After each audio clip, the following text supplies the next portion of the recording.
শিবের দরবারে গেলে মন নিজেই শান্ত হয়ে যায়। আজ ছিল সোমবার আর আমি ছিলাম গুজরাটে। বাড়িতে থাকলে শিবের মন্দিরে গিয়ে পুজো দিয়ে দিতাম। যেহেতু বাড়িতে নেই, এত দূরে আছি, তাই কাছেই এক শিব মন্দিরে গেছিলাম পুজো দিতে।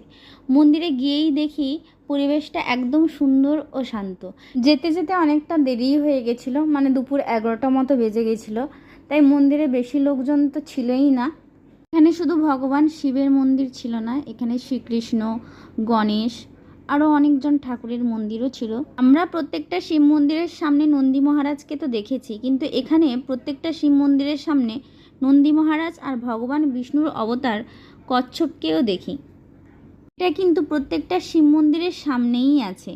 এখানে পরপর দুটো শিব মন্দির ছিল, দেখলাম দুটো শিব মন্দিরের সামনেই ভগবান বিষ্ণুর অবতার কচ্ছপ ও নন্দী মহারাজ দুজনেই বসছেন। শুধু তাই নয়, গণেশের বাহন মূষককেও এখানে মূর্তি করে রাখা হয়েছে।